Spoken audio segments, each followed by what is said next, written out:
Friends, today's lecture of history, nationalism in Europe.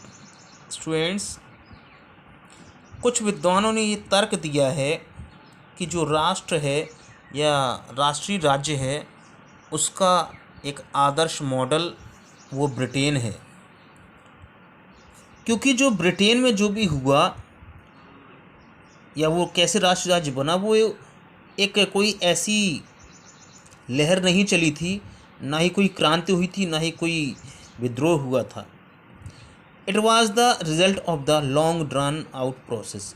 ये कई सारी घटनाओं का एक लंबी प्रक्रिया थी। There was no British nation prior into the 18वीं शताब्दी तक कोई भी ब्रिटिश राज्य ऐसा नहीं था जैसा कि आज है। The primary identities of the people, लोग वहाँ किस तरीके से जाने जाते थे जो वहाँ रहते थे ब्रिटिश आइलैंड्स में।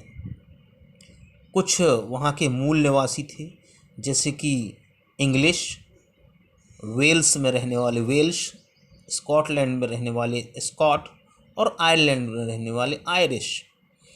All of these ethnic groups had their own cultural and political traditions.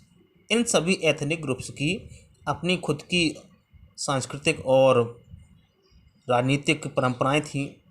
लेकिन जो इंग्लिश राज्य था उसने धीरे धीरे इंडस्ट्रियलाइज के बाद वहाँ वो रईस हुआ, धन बढ़ा, उसकी ताकत बढ़ी और तब उसने अपना वर्चस्व आसपास के आइलैंड्स में फैलाने के लिए प्रयास किए।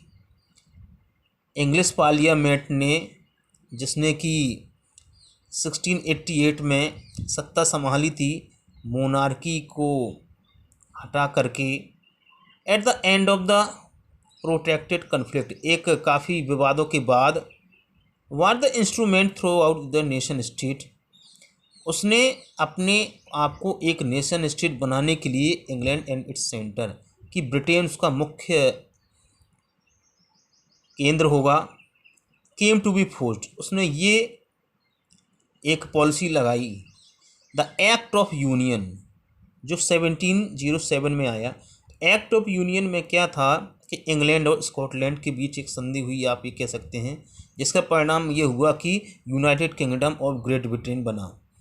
यानी कि England was able to impose its influence on Scotland. England अपनी जो प्रभाव था वो स्कॉटलैंड में जमा सकता था।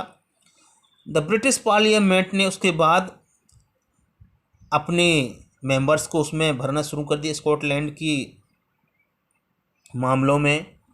The growth of the British identity meant the Scotland distinct culture and political institutions were systematically suppressed, और जिसका अर्थ ये हुआ था कि जब इंग्लिश लोग ज़्यादा हो जाएंगे तो स्कॉटलैंड की जो पॉलिटिकल और कल्चरल इंस्टीट्यूशन है वो धीरे धीरे खत्म हो जाएगा। The Catholic clans inhabited in Scotland highlands, जो कैथोलिक को मानने वाले थे वो स्कॉटलैंड की ऊंची जगहों पर रहा करते थे, यानी कि पठारों की तरफ रहा करते थे। Repression whatever they attempt to assert their independence, और उन्होंने प्रयास भी किए अपनी स्वतंत्रता के लिए। The Scottish Highlands were forbidden to speak the Gaelic language, वहाँ की जो भाषा थी गीलिक लैंग्वेज, उसको भी बोलने से रोका गया, और उन्हें राष्ट्रीय जो उनकी वहाँ की परंपरागत वेशभूषा उसको पहनने से भी रोका गया। And large numbers were forcefully driven out of their homeland, और बहुत सारे लोगों को उनके घर से निकाला गया।